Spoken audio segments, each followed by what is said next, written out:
అకారాది క్షకారములు మాతృకావర్ణ రూపములని చెప్తుంటారు. ఆ మాతృకావర్ణ రూపిణి అమ్మ. అమంత్రం అక్షరం నాస్తి. ఏ మంత్రమైన అక్షరం లేకుండా ఉండదు. అక్షరాలన్నీ అమ్మ రూపాలే, మంత్రాలన్నీ అమ్మ రూపాలే. సర్వ మంత్రాత్మికే, సర్వ యంత్రాత్మికే, సర్వతంత్రాత్మికే, సర్వరూపే హే జగన్మాతృకే పాహి మాం పాహి. ఆ అక్షరస్వరూపుడిగా భావించండి. ఇక్కడ త్వమక్షరే, నువ్వు అక్షర రూపిణివి. ఏ అక్షరాలు? 50 అక్షరాలు. కానీ 50 అక్షరాలు కాదు, ఒక్క అక్షరం ఉంది. అది అసలు అక్షరం. అది అమ్మని తెలియజేసే అసలు అక్షరం ఒకటి. దాని నుంచి వచ్చే 50. కనుక 50 కూడా అవే కాదని కాదు, కానీ 50కి మూలం ఒక అక్షరం.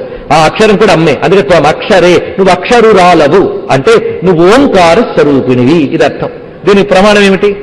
ఓమిత్యేకాక్షరం బ్రహ్మ, అదే ప్రమాణం. అక్షరే అంటే ఓమిత్యేకాక్షర పరబ్రహ్మమైనది. ఓం ఏకాక్షరమే కదా, కానీ అందులో మళ్ళీ 3 అక్షరాలు ఉన్నాయి. అందుకే త్రిధా మాత్రాత్మిక అక్షరే లింక్ తెచ్చుకోండి. అందులోనే అంటున్నాడు త్వమక్షరే నిత్యే, నిత్యమైన అక్షరము నువ్వు. నిత్యమైన అక్షరం అంటే ఓంకారం. అక్షరము అంటేనే నాశరహితం. నాశరహితమైన నిత్యమైన స్వరూపము నువ్వు. మళ్ళీ అక్షర పరబ్రహ్మ యోగానికి వెళ్ళిపోండి. శరీరము క్షరం, ప్రకృతి క్షరం, జీవుడు అక్షరుడు. జీవుడు నశించట, కానీ వీడికంటే అతీతమైన పరమాత్మ అసలైన అక్షరుడు. వాడిని తెలుసుకో అని కదా భగవద్గీతలో అక్షర పరబ్రహ్మ యోగము అని ప్రత్యేకించి చెప్పారు. వాడిని తెలుసుకోవడానికి పనికొచ్చే అక్షరం ఓంకారం. తస్య వాచక ప్రణవ, ఆయన తెలియజేసేటువంటి శబ్దము ప్రణవ ఓంకారం. ఆ ఓంకారం ఎలా ఉంది? త్రిధా మాత్రాత్మిక. త్రిధ, అది 3 మాత్రలతో ఉందిట. మాత్ర అంటే ఒక శబ్దాన్ని ఉచ్చరించడానికి పట్టే కాలాన్ని మాత్ర అంటారు. ఆ నియమిత కాలంలో శబ్దాన్ని ఉచ్చరిస్తాం. ఇది మాత్ర అంటే కొలత. మాత్ర అంటే కొలత, డోసేజ్ అని అర్థం అండి. ఇంకా చెప్పాలంటే మనం వేసుకునే మాత్రలకు కూడా అర్థమే. ఆ డోసు ఇప్పుడు వేసుకుంటున్నాను అర్థంలో వచ్చిందంతే. కానీ ఆ మాత్ర, త్రిధా మాత్ర, 3 మాత్రలు ఉన్నాయట. ఈ 3 మాత్రలు ఓంకారం ఉన్నాయంటే ఆ ఉ మా. కనుక త్రిధా మాత్రాత్మిక అక్షర నిత్యే అన్నారు. అంటే 3 అక్షరములుగా ఉన్న ఏకాక్షర స్వరూపాలు నువ్వు. అంటే నువ్వు ఓంకార రూపిణివి. అమ్మ అంటే ఓంకార రూపిణి. అది ప్రస్తావన. అంటే ప్రణవం వచ్చేసింది చూసారా. యజ్ఞం చెప్పారు, యజ్ఞ ఫలం చెప్పారు, ఓంకారం చెప్పారు. ఇంకా చెప్పాల్సింది వేదం, అది కూడా చెప్తాను చూడండి. అంటే సమగ్రమైన అమ్మ రూపాన్ని అలాగా బ్రహ్మదేవుడు దర్శిస్తున్నాడు. ఈయనకి తెలివితేటలు ఎక్కడి నుంచి వచ్చాయండి? ఇది మనం ఆలోచించాలి. ఎక్కడి నుంచి వచ్చాయి ఈయనకి తెలివితేటలు? 4 తలకాయలు తెలివితేటలు. ఒక తలకాయ తెలివితేటలు కాదు, 4 తలకాయలు ఏమిటి? 4 వేదాలు. 4 వేదాల తెలివితేటలతో చేస్తున్న స్తోత్రం ఇది. కనుక ఇందులో ఉన్నదేమిటి? 4 వేదాల రహస్యాలు ఉన్నాయి. అది తెలుసుకోండి ఇక్కడ. అందుకే బ్రహ్మదేవుడు చేశాడు, లాకాయ లోకాయ వాడేవాడు చేయలేదు. బ్రహ్మదేవుడు చేసిన స్థితి అంటే ఏముంటుందో ఆలోచించుకోండి ఇక్కడ. అందుకే ఇది అద్భుతమైన మంత్రరాశి. మన భాగ్యం కొద్ది వింటూ ఉన్నాం ఇదంతా. కనుక ఓ తల్లి నువ్వు అక్షర స్వరూపిడివి. త్రిధామాత్రాత్మిక త్రియక్షరి దివ్య గంధాఢ్య. త్రియక్షరి అది ఇద్దండి. త్రియక్షరి అది ఆ తల్లి యొక్క స్వరూపం. అర్ధమాత్రా స్థితానిత్యాయానుచ్చార్య విశేషత. మొత్తం ఈ 2 వాక్యాల్లో మాండుక్యోపనిషత్తులో ఇతర ఉపనిషత్తుల్లో చెప్పబడ్డ ఓంకార రహస్యం అంతా పెట్టాడండి ఇక్కడ. ఓంకార వివేచనంతో పెట్టాడు. ఇప్పుడు చెప్పండి, ఉపనిషత్తు కాకపోతే ఇంకేమిటి? వ్యాసుడు దయామయుడు కాకపోతే ఎవడండి ఇన్ని విషయాలు ఇక్కడ చెప్పాడు. ఎన్నో జన్మలు తపస్సు చేస్తే గానీ గురువు దగ్గర పొందలేని జ్ఞానాన్ని వ్యాసుడు మన కోసం దయతో ఇచ్చాడు. జగద్గురువు దయతో చెప్పిస్తున్నారు మనకి. ఇంకేం భాగ్యం అండి ఇక్కడ. గ్రహిద్దాం ఆనందంగా. ఓంకారతత్వ వివేచన చేశాడు ఇక్కడ. అసలు ఓంకారతత్వ వివేచన చేయడమే పెద్ద సాధన. ఇక్కడ మీరు వింటున్నారు అనుకోవద్దు, సాధన చేస్తున్నారు. ఏ సాధన గురువాక్యముల ద్వారా నిత్య మననం చేయాలో అవి మనం కలిసి చేసుకుంటున్నాం. ఇక్కడ చెప్తూ నేను, వింటూ మీరు, మనం కలిసి చేసుకుంటున్న ఒక స్నేహపూర్వక సాధన. ఈ సాధనలో ప్రవేశించండి. ఇక్కడ ఉన్నదే కదా చెప్తున్నాం. త్వమక్షరే నిత్యే త్రిధామాత్రాత్మిక స్థిత అర్ధమాత్రా స్థిత నిత్య యా ఉనుచ్చార్య. ఇక్కడ చూడండి 2 చోట్ల కూడా నిత్యే నిత్య శబ్దములు అలాగే ఉన్నాయి. అవి నిత్య. ఆ మాట ఎందుకు వదలట్లేదు అంటే అక్షరం ఇలా అంటాం, వెళ్ళిపోయింది, వెళ్ళిపోలేదు. ఆవిడ శక్తి, ఆవిడ నిత్య. అందుకు నిత్య అని చెప్తున్నారు ఇక్కడ. ఓ తల్లి అర్ధమాత్రము నువ్వే అన్నారు. అర్ధమాత్ర అంటే మళ్ళీ ఇక్కడ ఆలోచించారు. అర్ధమాత్ర అంటే ఏంటో తెలియాలంటే యా అనుచ్చార్య విశేషత.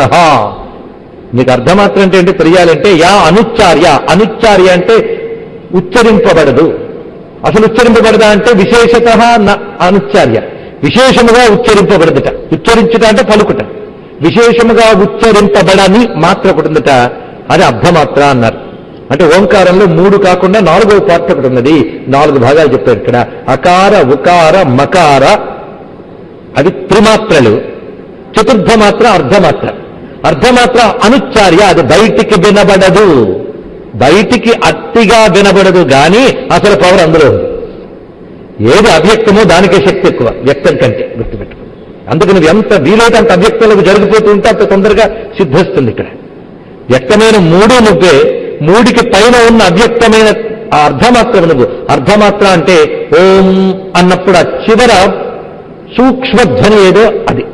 ఇంకా దానిలో కూడా మైన్యూట్ పార్ట్స్ చాలా మంది యోగులు ఇంకా దర్శించారు, కానీ దాని అంతటి కలిపి ఉపనిషత్తు మాత్రం ఒకటే పేరు చెప్పిందండి, దాని అంతటి కలిపి. దాని తురీయం అని అన్నారు ఇక్కడ. తురీయం మొదటి మూడు సృష్టి స్థితి లయల్ని, జాగ్రత్త స్వప్న సుషుప్తుల్ని తెలియజేస్తే, ఈ అర్ధమాత్ర మాత్రము మన సమాధి అవస్థను తెలియజేస్తుంటుంది. మూడింటికి అతీతమైన త్రిగుణాతీత స్థితిని తెలియజేస్తుంటుంది. అందుకు త్రిగుణముల యందు ఉన్నది నువ్వే, త్రిగుణాతీతురాలవు నువ్వే. అంత బాగుందండి. కలిపి పెట్టుకోవాలి మనం ఇక్కడ మొత్తం కూడా. కలిపే ఉంది కదా ఓంకారంలో, కలిపి పెట్టుకో నువ్వు. జగత్తుని జగన్మాతని కలిపి చూడగలగాలి, అదే అసలైన జ్ఞానం. జగత్తుని వేరు చేయకు, జగన్మాతని వేరు చేయకు, జగత్తుని జగన్మాతని కలిపి చూడగలగాలి. అందుకే నిత్యాపిష జగన్మూర్తి అని అందుకు చెప్పాడు ఇక్కడ. జగన్మూర్తి అన్నప్పుడు అన్నీ కలిసి ఉన్నాయి.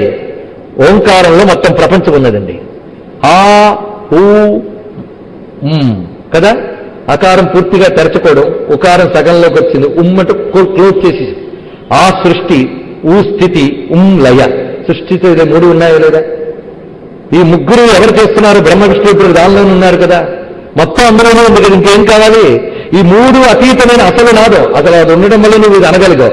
దాంట్లోకి మళ్ళీ వెళ్ళిపోతుంది, అన్న తర్వాత ఓం అని పైకి వెళ్ళిపోతుంది. ఆ వెళ్ళిపోతున్న సూక్ష్మ స్థితి అంత బయటకు వినబడదు, కానీ అందులో ఒక వైబ్రేషన్ ఉంది, ఒక ప్రకంపన ఉంది.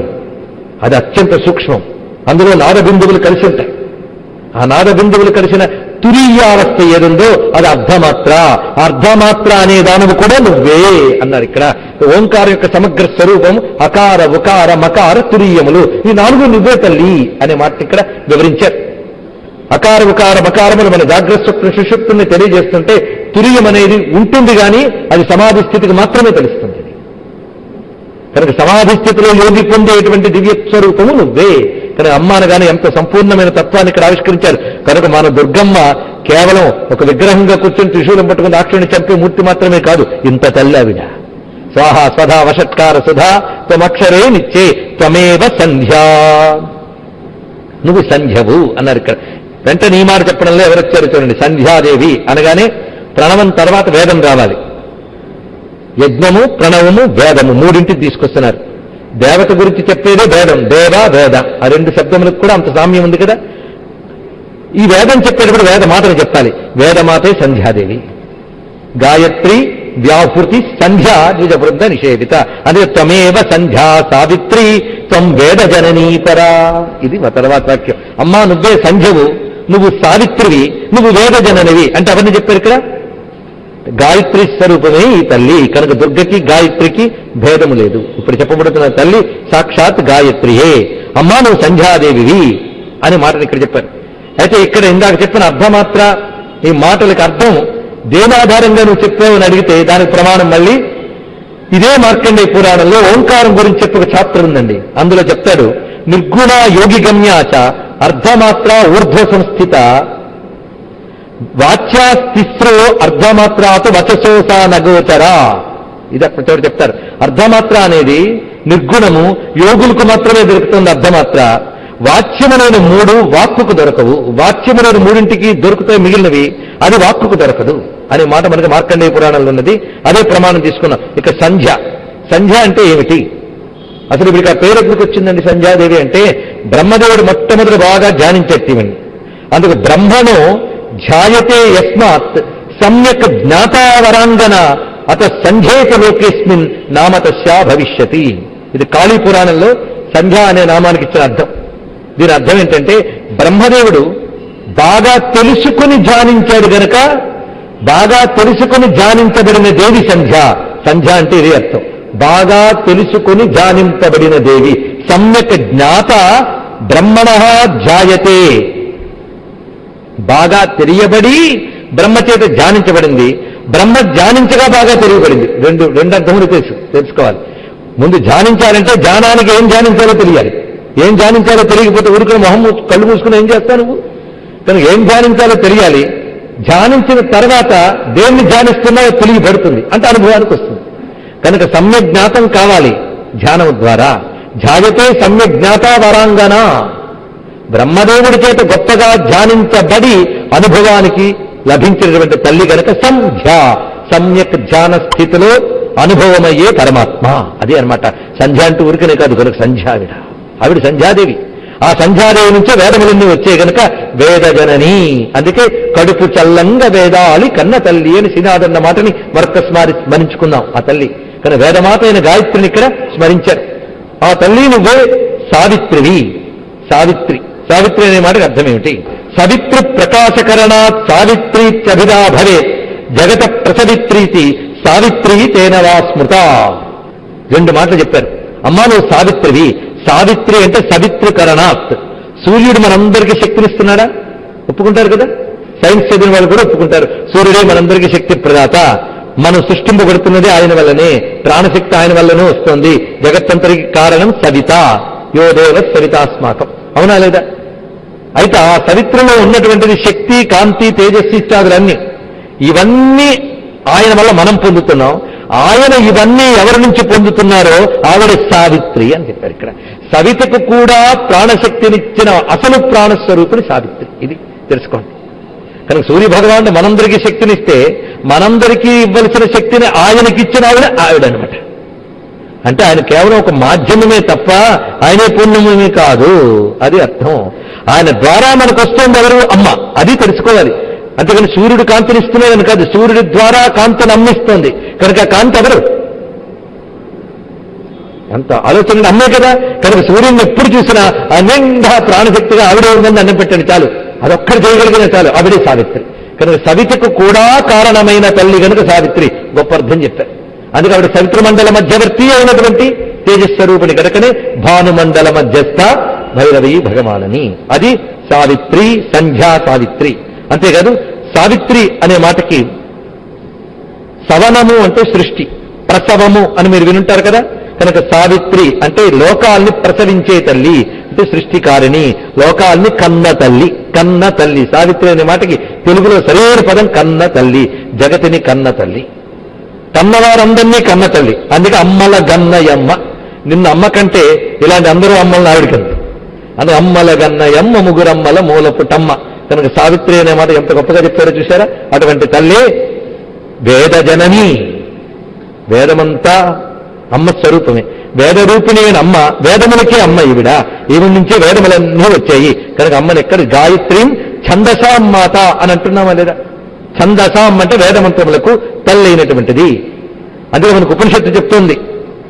ఎంత చక్కటి మాట అంటే, అరే అస్య మహతో భూతస్య నిశ్వసితం ఏత దృగ్వేదో ఎదుర్వేద సామవేదో అదర్ అంగిరస ఇతిహాస పురాణం విద్యా ఉపనిషద శ్లోకా సూత్రాన్యనువ్యాఖ్యాని అన్యాస్య వేతాని సర్వాన్ నిశ్వసితాని. ఉపనిషత్తుల మాట అంటే ఆ తల్లి ఊపిరిలోంచే వేదాలు వచ్చేసాయి. మొత్తం వేదాలంటే సర్వం అక్కడి నుంచి వచ్చాయి. కనుక సర్వశాస్త్ర స్వరూపిణి ఆ తల్లి. త్వం పరా, త్వం వేదజననీ పర. అది కదా పరా. పర అనగానే అన్నిటికీ అతీతమైన బ్రహ్మ విద్య. పర అంటే అంతే, ఆ బ్రహ్మ విద్యా స్వరూపిణివి నువ్వు.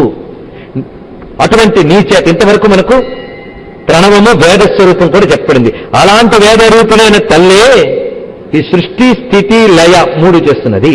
అమ్మవారంటే సృష్టి స్థితి లయ మూడు చెయ్యనది. అది తర్వాత చెప్తున్నారు. త్వయేతద్ధార్యతే విశ్వం. ఈ జగత్తంతటి ధరిస్తున్నావు. ఈ ధరించేటప్పుడు మూడు పనులు చేస్తున్నావు. ఆ మూడు పనులు త్వయేతత్ సృజ్యతే జగత్, త్వయేతత్ పాల్యతే దేవి, త్వమత్స్యంతే చ సర్వదా. ఈ మూడు త్వయేతత్ సృజ్యతే, నీ చేతన ఇదంతా సృజింపబడుతున్నది. ఏది? జగత్. త్వయేతత్ పాల్యతే, నీ చేత పాలింపబడుతూ ఉన్నది. త్వమత్స్యంతే, నువ్వే బాగా తినేస్తావు. ఇది త్వమత్స్యంతే అంటే బాగా తినుదానా అన్నారు. తింటుంది ఈ మొత్తం ప్రపంచాన్ని. అమ్మవారు భలే తింటుంది. మహాగ్రాస మహాసన. ఆ తిండి మామూలు తిండి కాదండి. మనం పులిహార పెట్టి ఇది పెట్టి అమ్మవారు గొప్ప నైవేద్యం పెట్టామన్నా. ఆవిడ తినగలిగే నైవేద్యం పెట్టలేం మనం. ఆవిడ తిండి ఏమిటో తెలుసా? మహాగ్రాస మహా అసన. నవలకుండా అలా మింగేస్తే అది గ్రాస్ అంట, నవిలి తింటే అది అసన అంట. రెండు చాలా చాలా తేడాలు ఉన్నాయి.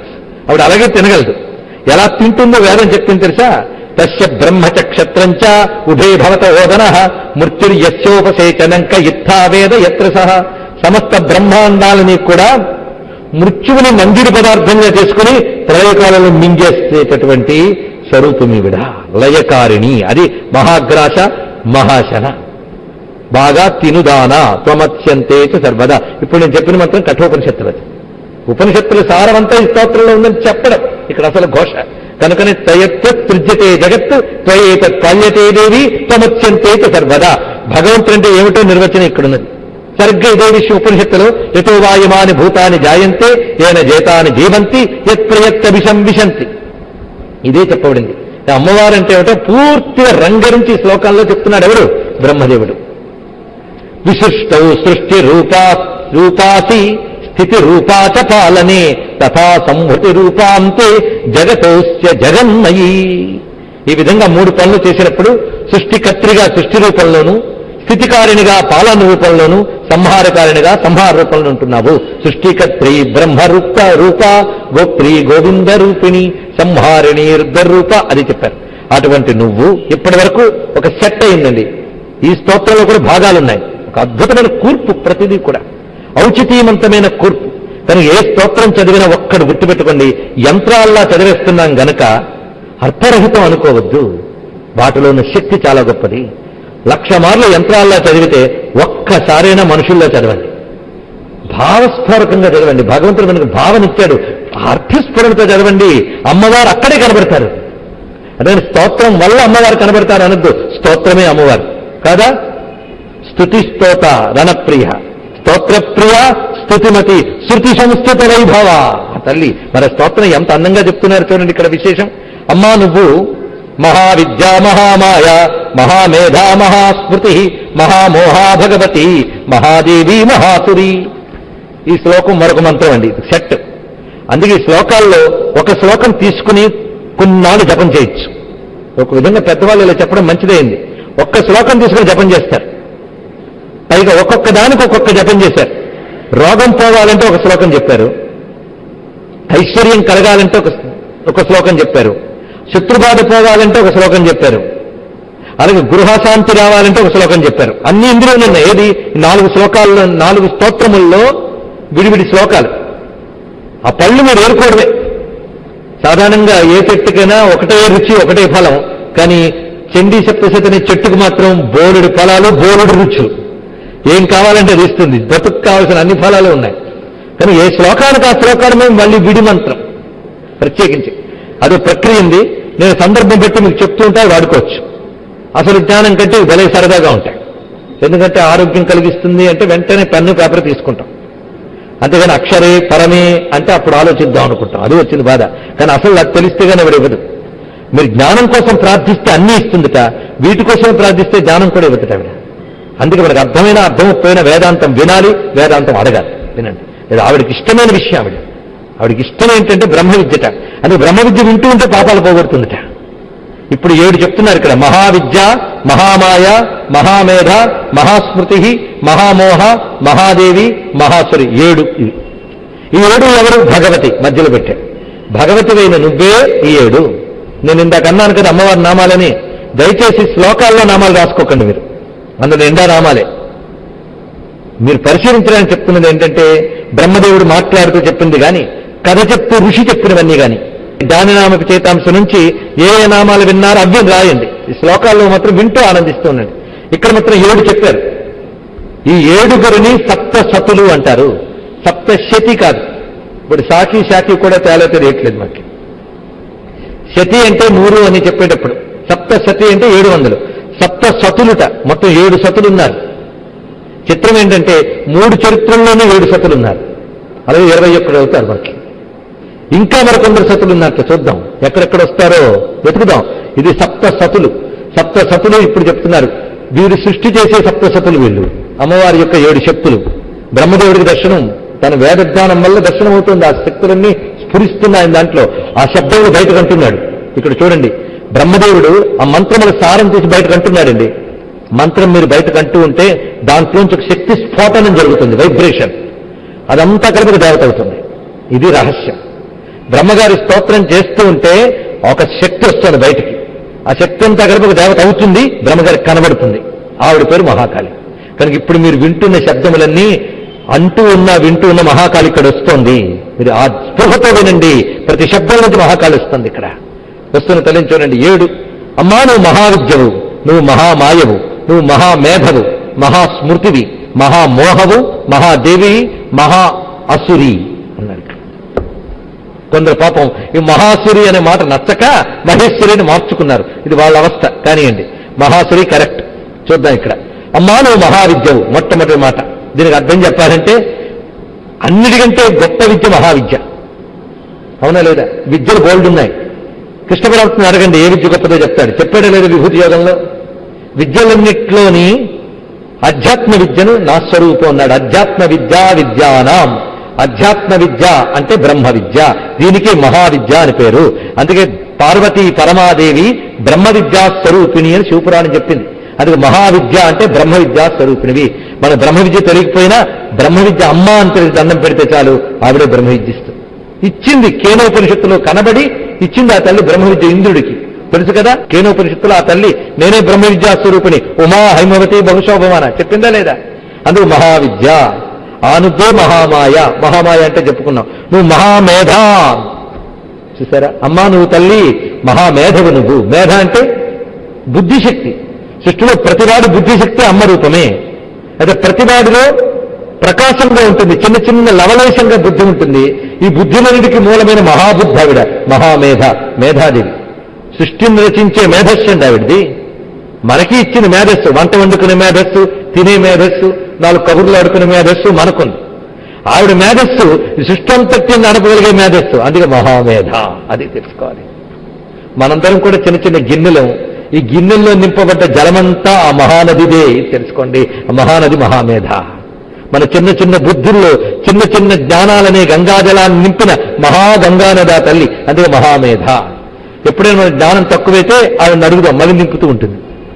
మహాస్మృతి, గొప్ప స్మృతి రూపిణివి నువ్వు. ఇది చాలా ముఖ్యమండి. స్మృతి అది లేకపోతే చాలా ప్రమాదం. స్మృతి అనేది పెద్ద విజ్ఞానం. అది లేకపోతే దానికో మంత్రం ఉంది. ఈ స్మృతి రూప మంత్రాన్ని ఇక్కడ చెప్తున్నవాడు బ్రహ్మదేవుడు. అతనికి 7 కోట్ల మంత్రాలు తెలుసు, వేదాల్లో ఉన్నవి. వాడి సారాలు మాత్రమే ఇక్కడ చెప్తున్నాడు. ఇక్కడ ఇది చాలా సదుపాయం మనకి. ఇప్పుడు 7 కోట్ల మంత్రాలు ఎక్కడ దొరుకుతాయి? స్మృతికి సంబంధించిన మంత్రములు, ధారణా మంత్రములు అని చెప్పబడుతుంటాయి వేదములు. అవన్నీ ఇందులో పెట్టాయి. స్మృతికి ఇంకో చోట స్మృతి వస్తుంది. అప్పుడు మరికొన్ని డీటెయిల్గా చూసుకుందాం. అప్పుడు మీకు స్మృతిలోకి వస్తే చాలు. నాకు స్మృతి అంటే స్మరణ, గుర్తు రావడం. ఇది ఎంత అవసరమో తెలుసా? ఎప్పుడైనా స్మృతి తప్పిపోయిన వాళ్ళని ఆలోచించండి. అప్పుడు అమ్మ స్మృతి రూపంలో ఎంత అనుగ్రహిస్తుందో తెలుస్తుంది. ఇక్కడ నేను చెప్తే మీకు కొత్తగా అమ్మ తెలియడం కాదు. ఇది చెప్తే ఉన్న అమ్మదైన మీరు తెలుసుకుంటే చాలు. ఇక్కడ వెంటనే ఒళ్ళు పులకించిపోయి కృతజ్ఞత దండం పెడతాం. ఆవిడ స్మృతి రూపంలో లేకపోతే ఎంత ప్రమాదమో చూడండి. పొద్దున్న నిద్ర లేచిన వెంటనే మీరెవరో మీకు తెలుస్తుంది. అంతేగాని పొద్దున్న నిద్ర లేచి ఎవరినో పిలిచి నన్ను ఏమంటారు, నా పేరేమిటి అని అడగగానే వాడు వెంటనే భయపడిపోతాడు. అయ్యో వీడికి మెమరీ పోయిందండి. ఆవిడ మెమరీ రూపంలో లేకపోతే ప్రపంచం ఉందా? జగత్తు నడవదు. మెమరీల పరంపరే జీవితం. అంతే కదా. ఆవిడ మెమరీ లాగేసిందా బతుకుపోయింది. ఆవిడ బిత్తిడ్రా అయితే ఎరీ పని చేయదండి ప్రపంచంలో. అందుకే త్వయా వినా జగత్సర్వం మృతతుల్యంతే నిష్ఫలం. అమ్మా నువ్వు లేకపోతే ప్రపంచమంతా చచ్చిందంత సమానం అమ్మా అన్నాడు. ఇక్కడ ఇంద్రుడు బాధపడుతూ చెప్తున్నాడు ఈ మాట. ఆ తల్లి బతికిస్తుందండి. కనుక అమ్మవారంటే కొత్తగా తెలుసుకోవాల్సింది కాదు, ఉన్నదాన్ని తెలుసుకోవాల్సిందే. మీలో నాలో అందరిలో స్మృతి రూపంతో ఉన్నది. ఇది స్మృతి. అందరిలో స్మృతి రూపం ఉంది. మహాస్మృతి అంటే ఏంటో తెలుసా? అసలు నీలో ఏదుందో దాన్ని తెలుసుకోవడమే అసలు స్మృతి. కేవల పరమాత్మ రూపాన్ని. నువ్వు మహాస్మృతి, నువ్వు స్మృతి రూపంగా ఉన్నటువంటి దానవు. అంటే జ్ఞాపకం. జ్ఞాపకం అనేది ఎవరిది? అమ్మవారిది. జ్ఞాపకం ఉండట్లేదండి అంటే అమ్మవారిని ప్రార్థించండి స్మృతి రూపంలో. నా వల్లే జ్ఞాపకం వస్తుందని ఈ అమ్మవారే చెప్పారు కృష్ణ రూపంలో. చెప్పారా లేదా?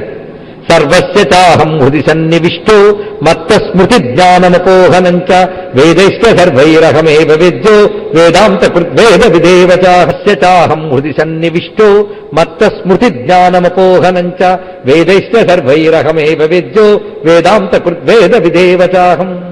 ప్రతివారు హృదయంలో ఉన్న నా వల్లనే జ్ఞాపకము, మరపు అన్నీ కలుగుతూ ఉంటాయి అన్నాడు. మరపు కూడా ఆయన వల్లేట.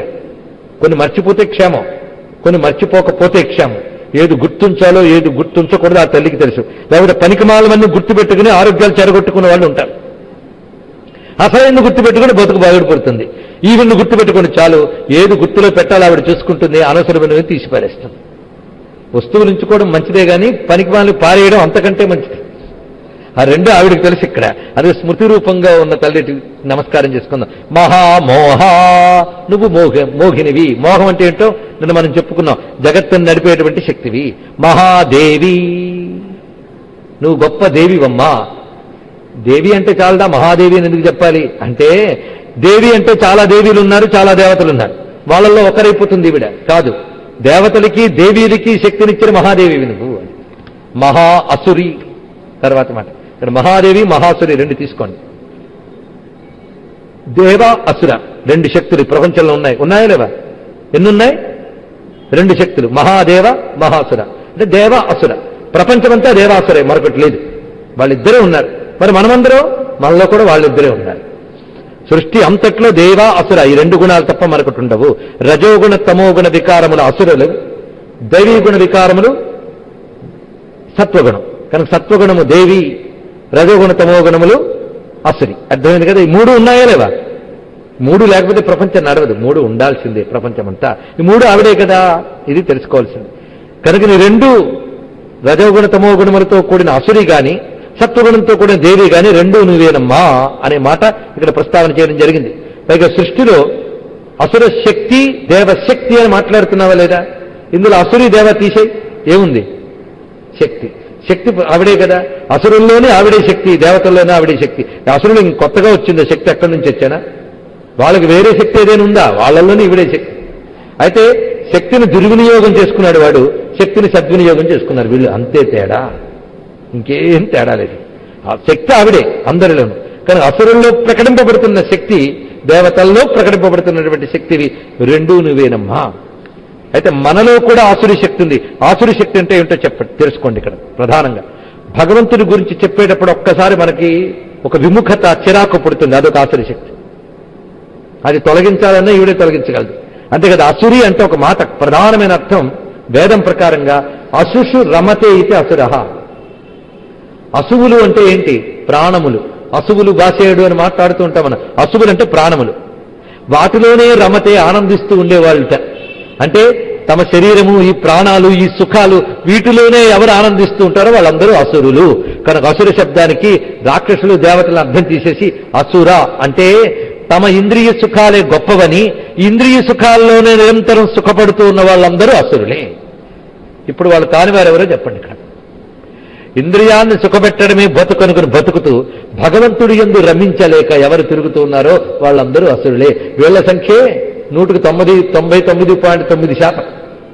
మిగిలిన 0.1% దేవి. మిగిలిన వాళ్ళందరూ అసురులే. ఇప్పుడు చెప్పండి కాదా? ఇంత వేదాంతమైన అడుగుతాం, మా కొడుకు బాగుండాలంటే ఏం చేయాలి? మళ్ళీ ఇంద్రియాల సుఖాలు ఇవే, వీటి గురించే బాధ. అలా అసుషు రమతే, ఎప్పుడు వాటి మీదే సుఖపడుతూ బతుకుతున్నటువంటి వాళ్ళు అసురి. ఇది కూడా ఆవిడ స్వరూపమే, లేకపోతే ప్రపంచం నడవదు. కనుక మహాసురి మహాదేవి రెండు నువ్వే. ఇంత గొప్ప మాట చెప్పాడు. వైదికార్థాలు చెప్తూ ఉంటే ఎంత అందంగా ఉన్నాయి. శాస్త్రంలో ఇంత అందం ఉందండి. మహాదేవి మహాసురి. సర్వస్య ప్రకృతిష్టం హి గుణత్రయ విభావిని. ఈ సర్వమునకు నువ్వు ప్రకృతివి. నువ్వే ఈ మూడు గుణముల్ని విభజన చేసి జగత్తుని నడిపేవు. తెలిసిపోయింది కదా. ప్రకృతి, గుణత్రయ విభావని అంటే ఈశ్వరుడు, ప్రకృతి, జగత్. జగత్తంతా ఈ రూపంగా కనబడక ముందు మూల ప్రకృతి అని ఉంటుంది. అంటే త్రిగుణాలు సామ్య స్థితిలో ఉంటాయి. ఇక్కడ ఒకేలా ఉంటాయి. ప్రపోర్షన్స్ లో తేడా లేకుండా త్రిగుణాలు సామ్య స్థితిలో ఉంటే మూల ప్రకృతి అంటారు. ఇది బీజావస్థ. వాటిలో క్షోభ ఏర్పడి జగత్తు ఏర్పడుతుంది. మూడు సమానంగా ఉంటే ప్రపంచం ఉండదు, ఆగిపోతుంది. మూడింట్లో క్షోభ ఏర్పడాలి. ఆ క్షోభ ఏర్పడి కలవరం పడి ప్రపోర్షన్స్ లో తేడా ఉంటేనే ప్రపంచం అంతా ఏర్పడుతుంది త్రిగుణాత్మకత. కనుక క్షోభ ఏర్పడక ముందు సర్వస్య ప్రకృతి స్తంహి, క్షోభ ఏర్పడిన తర్వాత గుణత్రయ విభావిని మొత్తం చెప్పాడు. ఇక్కడ ఒక్క మాటలో ఎంత అందమైన కూర్పు చెప్పాడు చూసారా. ఇది పెద్ద సైన్స్ అండి. మనం అన్ని సైంటిఫిక్ స్తోత్రాలు ఇవి. అందుకని ఏవో ప్రార్థనలు కావు. 6 రోజులు పాపం కడుక్కోవడానికి 7వ రోజు చేసే ప్రార్థన కాదు ఇది. భగవద్ జ్ఞానం మనకి ఇవ్వడం కోసం పుట్టినటువంటి గొప్ప స్తోత్రం ఇది. గ్రహించండి, ఇంత జ్ఞానం ఉన్నటువంటి స్తోత్రాలు మనకి. అమ్మా నువ్వు పెద్ద రాత్రివమ్మ. ఇది రాత్రి సూక్తం మర్చిపోవద్దు. ఈ తల్లి గాయత్రి, ఈ తల్లి లలిత, ఈ తల్లి స్వాహ. ఇప్పుడు ప్రస్తుతం ఆ తల్లిని మనం రాత్రి అంటున్నాం. ఈ రాత్రులు ఎన్ని రకాలు? కాళ రాత్రిర్మహారాత్రిర్మోహ రాత్రిశ్చ దారుణ. ఇక్కడ రాత్రి స్వరూపాన్ని చెప్తున్నారు. అమ్మా నువ్వు రాత్రి స్వరూపమి. అసలు రాత్రి అమ్మట తెలుసా? రుద్రో రాత్రిరుమా, రుద్రో దివా ఉమా రాత్రి తస్మై తస్యై నమో నమః. రుద్ర హృదయోపనిషత్తు అండి. రుద్రో దివా ఉమా రాత్రి. పగలు రుద్రుడు, రాత్రి ఉమాదేవి అన్నాడు. చూడండి, పగలు నాన్నలాగా వెళ్ళు పంచేయి అని తరిమి కొడుతున్నది, హాయిగా కూర్చొనివ్వదు. రాత్రి అమ్మలాగా రా విశ్రాంతి తీసుకోదా అని ఒళ్ళో కూర్చోబెట్టుకునేది. ఎంత బాగుంటుందండి రాత్రి. రాత్రి చాలా బాగుంటుంది. అది రాత్రి శబ్దానికి అర్థం చెప్పారు. రాతి సుఖం దదాతీతి రాత్రి అన్నారు. సుఖమునిచ్చున్నది రాత్రి. ప్రతివాడు తన కోసం తాను కేటాయించుకున్నది రాత్రి. అందుకు ఒక ఆయన చెప్పాడు, ప్రవచనం పొద్దున పెడితే జనం రారండి. ఎందుకంటే ప్రపంచం పని, రాత్రి మన పని, మన కోసం.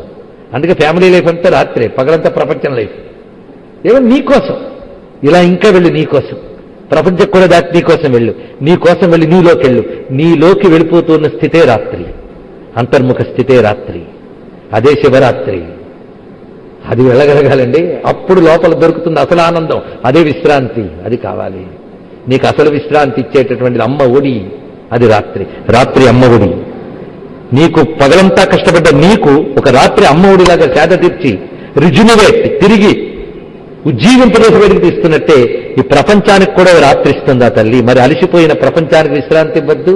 నీకు విశ్రాంతి ఇస్తే నిద్ర, ప్రపంచానికి విశ్రాంతి ఇస్తే ప్రళయం. అంతే, అది కూడా విశ్రాంతి దశ. భయపడతావే? పడుకున్న పరిచయం ఏడుస్తూ పడుకుంటున్నామా, అయ్యో పడుకునిపోతున్నానే అని భయపడద్దు. అది ప్రళయం, అది నిద్ర. ఎంత మంచిదంటే రాత్రమ్మ.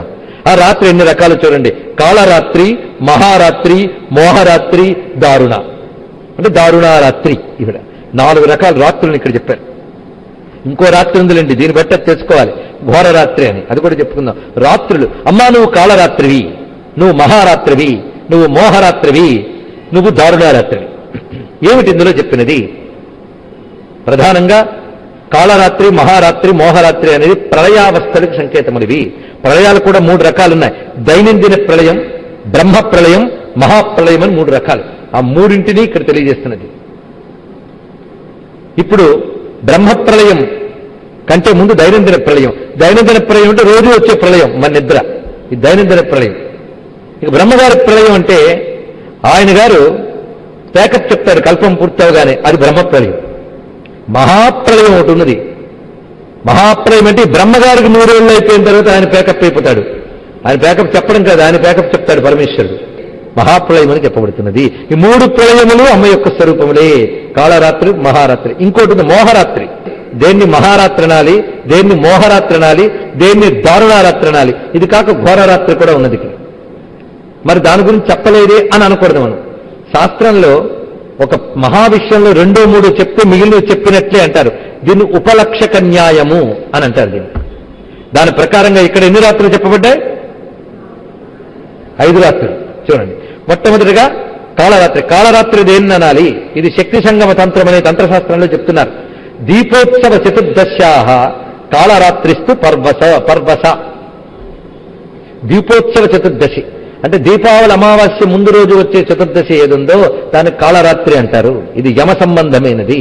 యముడు కాళస్వరూపుడే కదా. యముడు యొక్క లోకం ఏంటి? నరకం. నరకం అంటే దుఃఖం అని అర్థం. మరి ఏంటో భయపడద్దు. నరకం అంటే దుఃఖం. దుఃఖం ఎప్పుడు అనుభవించినా నరకమే. అది ఇక్కడైనా ఎక్కడైనా నరకం అంటే దుఃఖం. నరాన్ క్రందయతే ఇది నరకం అన్నాడు. మనల్ని ఏడిపించేదానికి నరకం అని పేరు. కనుక నరకాలు బోల్డ్ ఉంటాయి. ఎప్పుడూ చూడక్కర్లే, ఎప్పుడూ చూస్తూనే ఉంటాం. నరాన్ క్రందయతే ఇది నరకం. అయితే నరకము యమ ఎప్పుడు తెలిస్తే? ఇప్పుడు తెలియదు. కాలం పండితే ఎప్పుడైనా తెలుస్తుంది. మనం చేసిన పాపాన్నో పుణ్యాన్నో పండించేది కాలం. అది కర్మని పండించేది కాలం. ఇది తెలుసుకుంటే ఆ కాలాన్ని నమస్కరించుకోవాలి. అది కూడా అమ్మ. ఆవిడ పండించకపోతే బతికెలా అండి? నువ్వెంతో సాధన చేస్తున్నావు, పండించద్దు. నువ్వేం చేసినా పండిస్తుంది ఆవిడ పని. అది భూమిలో ఏ విత్తనం వేసినా పండిస్తుంది భూమి. నువ్వు ఏ కర్మ చేసినా పండిస్తుంది అమ్మ. అందుకు ఆవిడని అర్థం చేసుకోండి. ఇప్పుడు ఆ కాళరాత్రే కాళీ, అన్ని పండించే తల్లి. పాచయతి, పాకం. ఇదే కాళరాత్రి. కనుకనే నరక చతుర్దశి. ఆ కాళరాత్రి ఎవరైతే చక్కగా ధ్యానిస్తారో వాళ్ళకి నరక బాధలు లేకుండా చేస్తుంది. కనుక నరక బాధలు పోవాలంటే కాళరాత్రి నాడు కాళీదేవిని ధ్యానించాలి. ఇది పెద్ద రహస్యం. మన వేద సంస్కృతి చాలా విస్తారం, చాలా లోతండి. దయచేసి పైపైనే తెలుసుకుంటూ ఇలాగా బతికెత్తాం అనుకోవద్దు. లోతును తెలుసుకునే ప్రయత్నం చేస్తాం. ఎందుకంటే ఇలాంటి జన్మ మళ్ళీ దొరుకుతుందో లేదో తెలియదు. ఉన్నప్పుడు సద్వినియోగం చేసుకుంటే అయిపోయింది. కనుక కాళరాత్రి అంటే ఏమిటంటే నరక బాధలను పోగొట్టే రాత్రి. ఇది మనకు బాగా తెలియాలంటే ఈ సమయంలో కాళీదేవిగా అమ్మవారిని ఆరాధన చేస్తారు. అమావాస్యకి లక్ష్మీదేవి వచ్చేసింది, కానీ కాళరాత్రి నాడు కాళీదేవిని ఆరాధించాలి. ఇప్పటికీ శాస్త్రం తెలిసిన వాళ్ళు ఉన్నారు. మీరు పరిశీలిస్తే బెంగాల్లో, ఒరిస్సాలో సరిగ్గా దీపావళి ముందు రోజు కాళీ పూజ చేస్తారు. చాలా మంది కాళీ విగ్రహాలు కూడా పెడతారు. మీరు పరిశీలించండి. ఇప్పటికీ వంగదేశంలో అసలైన శక్తితత్వం ప్రతిష్ఠ చేసే వాళ్ళు ఉన్నారు. మరి లేకపోతే కాళీ ఉపాసకుడు రామకృష్ణ పరమహంస ఎక్కడి నుంచి వచ్చాడు? వివేకానంద ఎక్కడి నుంచి వచ్చాడు? మహానుభావుడు వివేకానంద బాగా రకరకాల నూతన సిద్ధాంతాలకు ప్రభావితులై దేవుడంటే ఏ ఆకారంలోని పరమాత్మ, ఆకారాలన్నీ మనం కల్పించుకున్నవి అనుకునేవాట. కానీ రామకృష్ణ పరమహంస పరిచయం అయ్యాక ఆకారాలు మనం కల్పించుకున్నవి కాదు, అమ్మకు ఉన్నాయే అని తెలుసుకున్నట్ట. ఎందుకంటే సరిగ్గా ఆయన అమర్నాథ్లో క్షీరభవానీ దేవి దర్శనంకి వెళ్ళినప్పుడు ఆనాడు పరమహంస ఇచ్చిన అనుగ్రహం అప్పుడు పండింది ఆయనకు కూడా. అప్పుడు కాళీదేవి దర్శనం ఇచ్చింది ఆయనకి. అనుభూతితో ఆయన కాళీ మీద అద్భుతమైన స్తోత్రం రచిస్తాడండి. రచించి కాళీతత్వాన్ని ఆవిష్కరించారు. అందుకు వంగదేశంలో ఇప్పటికీ కూడా ఈ సప్తశతి యొక్క రహస్యాలు తెలిసిన వాళ్ళు ఉన్నారు. ఇటీవల కాలంలో వంగదేశానికి చెందిన ఒక యోగి సప్తశతి రహస్యాన్ని చెప్తూ ప్రథమ చరిత్ర, ద్వితీయ చరిత్ర, అంటే మధ్యమ చరిత్ర, ఉత్తమ చరిత్ర, ఈ 3 చరిత్రకి ఒకే ఒక్క మాటలో ఒక అద్భుతమైన అర్థం చెప్పాడండి. ఒళ్ళు ఎలక్ట్రికల్ షాక్ తగిలినట్టు అయిపోయింది. ఈ 3 చదివితే ఏం జరుగుతుందంటే, మొదటి చరిత్ర చదివితే బ్రహ్మగ్రంథి విభేదిని, రెండవ చరిత్రకి మధ్యం విష్ణుగ్రంథి విభేదిని, ఉత్తమ చరిత్రకి రుద్రగ్రంథి విభేదిని, తర్వాత లభించేది సహస్రారాంబుజారూఢ సుధాసారాభివర్షిణి. మొత్తం 3 గ్రంథుల విభేద విద్య ఇందులో ఉందన్నాడు. ఇంకేం కావాలి? సంపూర్ణ యోగ విద్య. అంత మహిమాన్వితమైనది ఒక్క గ్రంథం. ఇది పట్టుకుని తరించిపోయారు వాళ్ళు. యోగశాస్త్ర పరంగా కొన్ని వేల పేజీల గ్రంథం వంగ భాషలో రచింపబడింది. ఇక్కడ తెలుసుకోండి. వాటి సారం మీకు ఎక్కడ చెప్పబడుతుంది విగ్రహించవలసినవి. ఆ కృషేదో పడి, ఆ తపనేదో తపస్సేదో స్వానుభవం కోసం చేసుకుని తదనుభవాన్ని మీకు అందిస్తూ ఉన్నటువంటి యజ్ఞం ఇది. దానికి వేదిక గురువుల అనుగ్రహం. ఈ విధంగా మనం భావన చేస్తున్నాం. కనుక కాళరాత్రి అంటే దీపోత్సవ చతుర్దశి రాత్రి, దీపావళి ముందు రోజు వచ్చే రాత్రికి కాళరాత్రి అని పేరు. ఇక మహారాత్రి, మహారాత్రి మహేశాని యజ్జమావాస్యయాయుత. మహారాత్రి అంటే ఆ మరుసటి రోజు వచ్చేటువంటి అమావాస్య, అంటే దీపావళి అమావాస్య మహారాత్రి. ఇక మోహరాత్రి అంటే ఏమిటో చూడండి. చాలా ఆలోచించవలసిన అద్భుతమైన విషయాలండి. జన్మాష్టమి మహేశాని మోహరాత్రి ఇది స్మృత. జన్మాష్టమికి మోహరాత్రి అని పేరు. ఏమిటండి ఇది? జన్మాష్టమిని విన్నారు కదా. జన్మాష్టమి ఏంటి? ఆయన పుట్టక ముందు కూడా అష్టమికి జన్మాష్టమి అని పేరు. ఇది రాష్ట్రం అసలు చెప్పదలుచుకునేది భారతీయ మూలాలు. దయచేసి అర్థం చేసుకోండి. కృష్ణుడు పుట్టక ముందు కూడా అష్టమికి జన్మాష్టమి అని పేరు. కృష్ణ జన్మాష్టమి గనక మనం జన్మాష్టమి అనుకున్నామని అనుకుంటున్నాం. కాదు, దీని పేరు జన్మాష్టమి. జన్మాష్టమి అంటే అర్థం జన్మలకి మూలమైన అష్టమి. జన్మకి మూలమేమిటి? మోహం. కనుక జన్మాష్టమి అంటే మోహరాత్రి, ఇది అర్థం. జన్మలకి మూలమైన మోహానికి సంబంధించిన శక్తి ఉంటుందిట అష్టమి నాటి రాత్రులు. అది కృష్ణాష్టమి నాటి రాత్రులు, అది శ్రావణ బహుళ అష్టమి నాటి రాత్రులు ఉంటుంది. అందుకే సర్వజగత్తుని మోహింపజేస్తూ ఆ మోహంతోనే లాగి, కృష్ణుడు అంటే నాకు చాలా మోహం అండి, నాకు ఈ జ్ఞానాలు ఏం తెలియదు, ఆయన అంటే మోహం అండి అనుకున్నారు గోపికలు. ఇంకోటికి మోహమే. కృష్ణుడు అసలు స్వరూపం తెలియక ఆయన అంటే నాకు శత్రువు అండి అనుకున్నాడు వాడు, అది మోహమే. అవునా? అనుకోండి. కొంతమంది అనుకున్నారు ఆయన నా కొడుకండి అనుకోండి. ఇదంతా మోహభావాలే కదా. కొడుకు, ప్రియుడు, శత్రువు, ఇవన్నీ మోహాలే. కానీ మోహాలు ప్రపంచంలో తిరిగితే బంధాలు. ఎవడి మోహాలు కల్పిస్తున్నాడో వాడి వైపు మోహాన్ని తిప్పితే రివర్స్, తిప్పితే మోక్షం. కనుక మోహాలతోనే వాళ్ళందరూ కూడా మోహాతీతుడైన వాడిని మోహించి, మోహానికి మూలమైన వాడిని మోహించి, మోహాన్ని క్షయింపజేసుకుని మోక్షం పొందిపోయారు. మొత్తం కృష్ణావతార రహస్యం కూడా చేసింది. ఇది రహస్యం అండి. అందుకు మీ అందరి మోహాలు ఉండలేండి. మిమ్మల్ని మోహాలు ఎదుర్కోమని నేనేం బాధ పెట్టను. ఆ మోహం ఏదో నా వైపు తిప్పండి, మీకు మోక్షం ఇచ్చేస్తా అన్న అవతారం కృష్ణావతారం. కామోత్కంఠిత గోపికలు భరివనం కంసుండు. ఏమిటో అమ్మ గురించి చెప్తున్న కృష్ణుడు ఇచ్చాడు. మళ్ళీ ఫుల్ లెవెల్లో వద్దామనుకుంటున్నాడేమో, చూద్దాం ఇక్కడ. మొత్తానికి కృష్ణ పరమాత్మ మోహరాత్రిలో పుట్టాడు, జన్మాష్టమిలో జన్మించాడు. నా మోహంతోనే ప్రపంచాన్ని నడిపిస్తా చూడండి ఇక్కడ అని మొత్తం ఈ అవతారం అంతా తన పరిపూర్ణతత్వాన్ని ప్రకటించాడు పరమాత్మ. అందుకే ఇంతకు మీరు అమ్మవారి గురించి చెప్తూ కృష్ణు గురించి చెప్పారేంటండి? ఇద్దరు ఒకటేనండి బాబు, మగ రూపమైతే ఆయన, ఆడ రూపమైతే ఆవిడ. లలితోపాఖ్యాన అందుకే దీనికి బ్యాక్గ్రౌండ్గా చెప్పుకున్నాం మనం, పుంరూప విష్ణు విగ్రహ. అందుకే వాళ్ళిద్దరూ కూడా అమ్మవారి స్వరూపాలే, లేకపోతే అంత పని చేయగలిగేవారు కారు. ఆయన నవమి నాడు పుడతాడా, ఈయన గారు అష్టమి నాడు పుడతారా? ఈ రెండు అమ్మవారికి ఇష్టమైన తిథులా? ఏమిటండి ఇద్దరు విశేషం. నిజమే, శ్రీకృష్ణ శ్యామలాదేవి, శ్రీరామో లలితాంబిక, అంతే రహస్యం. ఇది రూపాలు కాదు, తత్వాలు, తత్వం అది. కనుక జన్మాష్టమిని ఏమంటారు? మోహరాత్రి. ఇంకోటి తెలుసా, కృష్ణుడు పుట్టక ముందే నరక చతుర్దశి ఉంది. అందుకని కృష్ణుడు పుట్టిన తర్వాత సత్యభామ నరకాసుర సంహారం మనం కల్పన చేసుకున్నాం. అంటే అర్థం ఏంటంటే ఈ రాత్రి స్వరూపం మొత్తం కలుపుకుంటే కృష్ణుడు ఒక రాత్రి స్వరూపుడు. తెలుసా, ఇది పెద్ద రహస్య విద్య. ఇవి కథలు వినే వాళ్ళకి తెలియదు, ఉపాసకులకు తెలుస్తుంది, లేదా ఆలోచనాపరులకు తెలుస్తుంది. కృష్ణావతార రహస్యం ఇక్కడుంది. అని కృష్ణావతారం అంత తేలిగ్గా అర్థం అవదు. అర్థమైతే అది అవతారం అవుతుందా? తపన పడాలండి, తప్పిస్తే గారు అర్థం కాడు. కృష్ణుడు మొత్తం ఇవన్నీ కృష్ణ కథల లింక్ మీరు పరిశీలించారు. నరక చతుర్దశి కృష్ణుడు లింక్ పెట్టాం, ఊరకనే పెట్టలే. ఆ స్వరూపుడు ఆయన, అంతే. నరక బాధలు లేకుండా చేస్తాడు. ఆయన కాళరాత్రి స్వరూపుడు. అందుకే కథ ఒకటి ఉన్నది. ఒకసారి శివుడు పార్వతీదేవితో అన్నట్ట, నువ్వు నల్ల పిల్లవి అని. ఆవిడ కాళీ ఆవిడ. మరి ఈయన గారు తెల్లని వాడు, అదొకటి. ఎప్పుడు తెల్లగా ఉంటాడు ఆయన, ఆవిడ నల్లగా ఉంటుంది. నల్లపిల్ల అంటూ ఉంటే ఆవిడ పౌరుషం పొడుచుకొచ్చి తపస్సు చేసి గౌరీ అయిపోయింది. ఇది వేరే విషయం. కానీ ఒకసారి ఆవిడ అందుట, నువ్వు ఎప్పుడు ఖాళీ అని నల్లపిల్ల అంటుంటావు కదా, నువ్వు తెల్లగా ఉన్నావు, బాగుంది, నాకు సరదాగా కోరిక పుట్టింది అందుట. ఏమిటంటే నేను మగాన్నవుతా, నువ్వు ఆడదాని ఎలా ఉంటుందో చూద్దాం అన్నది. భలేగుంది, అవుదామా అనుకున్నట్ట. అవుదాం అనుకుంటే అయిపోతారు వాళ్ళు, ఎందుకంటే వాళ్ళు ఎలాగో ఆడ మగ కారు కనుక ఏదైనా అవ్వగలరు వాళ్ళు. ఆవిడ వెంటనే మగ రూపం ధరించిందట, ఈయన వారు ఆడ రూపం ధరించేటగా నలుపు తెలుపు అలాగే ఉండిపోయి. ఆ నల్లపిల్ల అయిపోయింది. తెల్లపిల్లవాడు తెల్లపిల్ల అయిపోయాట. ఆ తెల్లపిల్ల రాధాదేవి, నల్లపిల్లడు కృష్ణుడు. ఇది చెప్పారు ఇక్కడ. అదే రాధాదేవి శివుడే, ఆ కృష్ణుడు కాళీయే. కృష్ణతత్వం అంతా ఇందులో ఉంది కాదా? నేనేదో అన్వయించానా? భగవద్గీత అర్థం చేసుకున్నాను గురించి చెప్పాను. కాలోస్మి లోకక్షయకృత్ ప్రవృద్ధో, అక్కడ పెట్టే లింక్ పట్టుకోండి. అక్కడ ఏమిటి కృష్ణుడు అంత తేలిగ్గా దొరుకుతాడండి? గొప్ప లోతు ఆయన, డెప్త్ సామాన్యం కాదు. అందుకే ఇవన్నీ ఆయనకి లింక్ పెట్టేశారు. చూడండి, జన్మాష్టమి మహేశాని మోహరాత్రి స్మృత. పూర్వం రోజుల్లో వీటి సాధనకు వాడేవారు. కాళరాత్రి నాడు కాళీదేవిని ధ్యానం చేస్తే నరక బాధలు ఉండవు.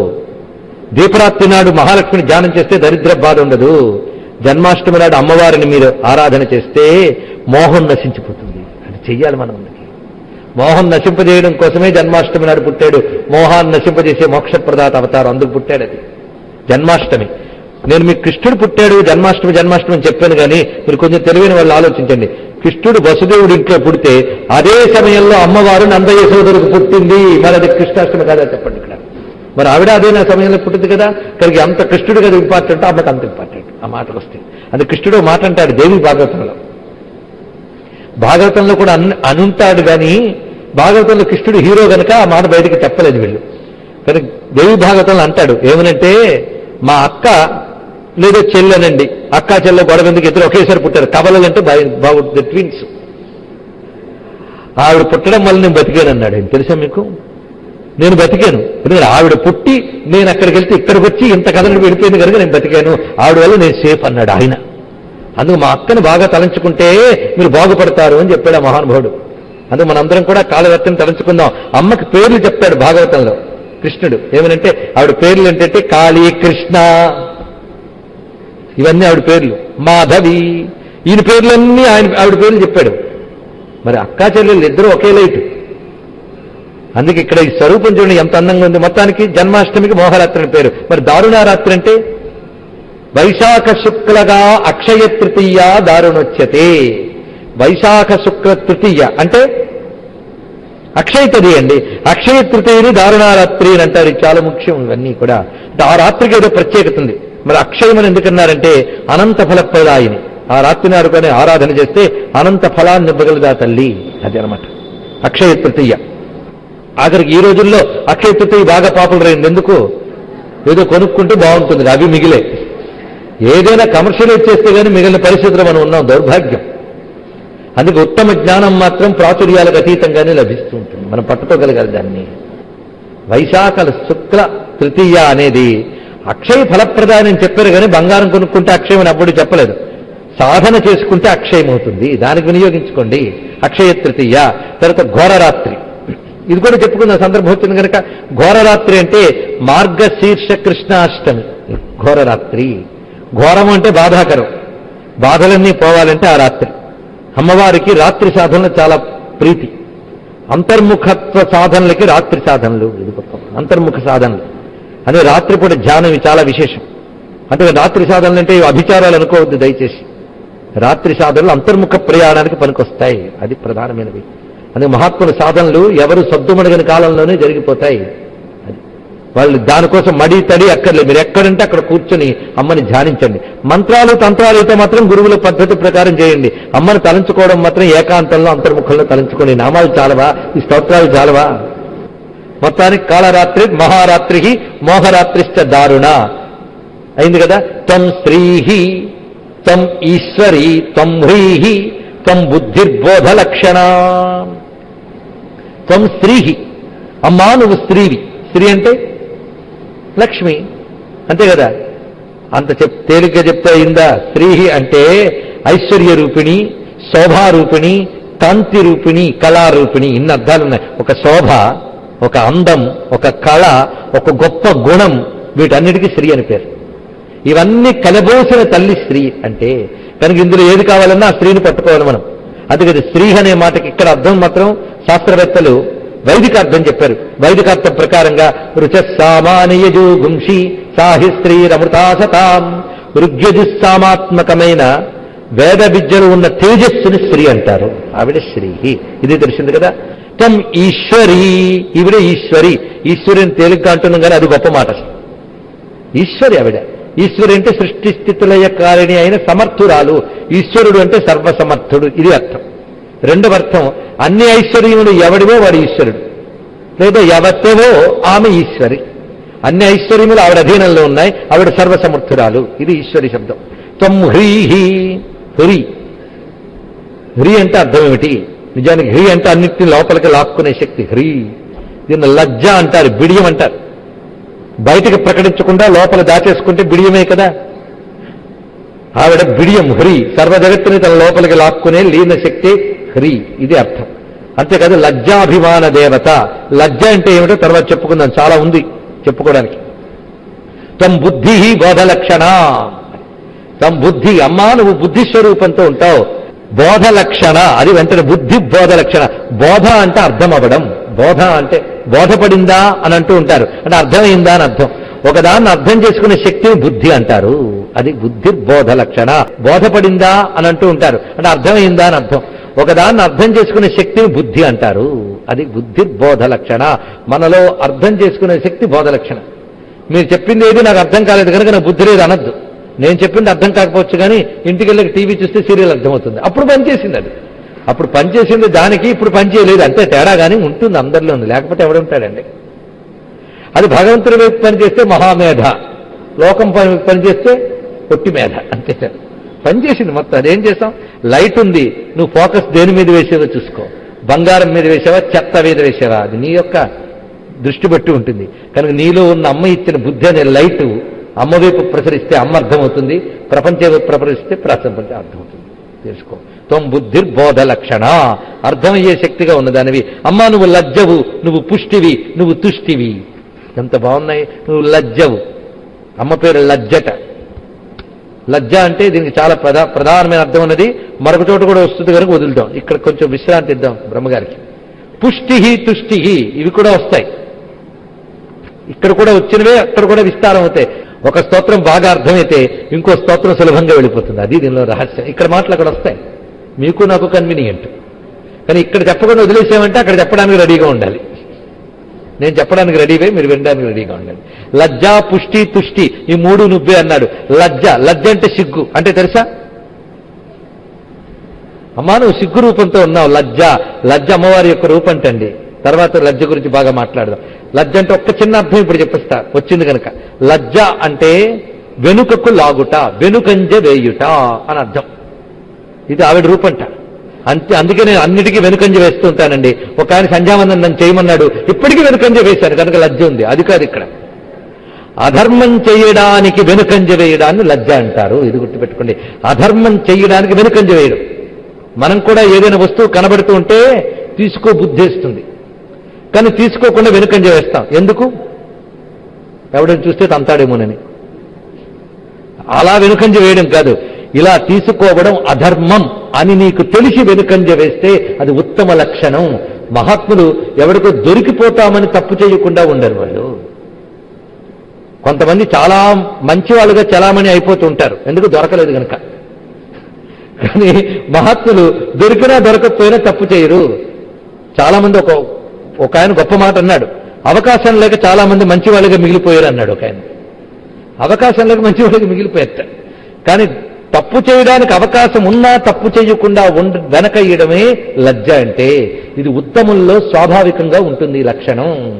అది వాడు అక్కడ కనబడుతోంది, ఎవడు లేడు, ఆయన తీసుకోడు, పరద్రవ్యం నాకెందుకంటాడు. వాళ్ళ లజ్జ అది. ఆ లజ్జా రూపంతో వెనుకంజ వేసేలా చేస్తే ఉత్తమ శక్తి ఏదో ఆవిడ అమ్మ. అమ్మ అనుగ్రహం ఎవడికి ఉంటుందో వాడికి లజ్జ ఉంటుంది. ఈ గుణాలు ఉంటే గానీ అమ్మ అనుగ్రహం రాదు. అమ్మ అనుగ్రహం ఉంటే ఈ గుణాలు ఉంటుంది.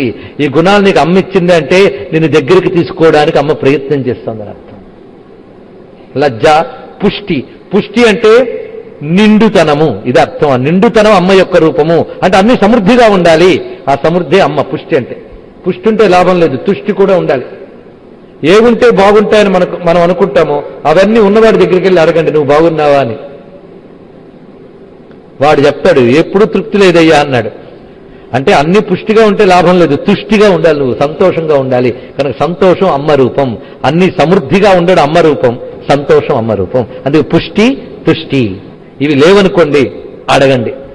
కొంతమంది అంటూ ఉంటారు, చాలా కష్టాల్లో ఉన్నాం కనుక భగవంతుడిని తలంచుకోవడానికి టైం లేదండి అంటూ ఉంటారు. పాపం కష్టాల్లో ఉన్నాడు కనుక దేవుడిని తలంచుకొట్ట. సంపదలు రావడం మొదలెట్టాయి, అప్పుడు అడిగారు, చేస్తున్న టైం లేదండి. ఎందుకంటే సంపాదించుకునే టైము, దాచిపెట్టుకునే టైము ఆ టైంతో అసలు లేదు. మరి ఎప్పుడున్నట్టు? కష్టాలు ఇస్తే టైం లేదు, సుఖాలు ఇస్తే అసలు టైం లేదు. మరి ఎప్పుడుంది? లేదన్న వాడికి ఎప్పుడూ లేదు, కావాలనుకున్న వాడికి ఎప్పుడు ఉంటుంది. అందుకే ఇప్పుడు పుష్టి తుష్టి కావాలనుకున్నవాడు అమ్మని ఎప్పుడూ అడుగుతూనే ఉండాలి. పుష్టి తుష్టి. నువ్వే శాంతివి. శాంతి అంటే అర్థం ఏంటి? నేను వేదాంతం దాకా గోల పెట్టను ఇక్కడ. శాంతి అనే దానికి ఇక్కడ మనస్సమాధానం. సమాధానం అంటే ఆన్సర్ కాదు, సొల్యూషన్. సమాధానం లభించుట, సమాధానము. ఇదే సమాధి, శాంతము. అల్లకల్లోలాలు లేకుండా మనస్సు ఉండడమే శాంతం అంటే. ఆ సమాధానము అది దొరికితే గాని సౌఖ్యము లేదుట అన్నారు త్యాగరాజుల వారు.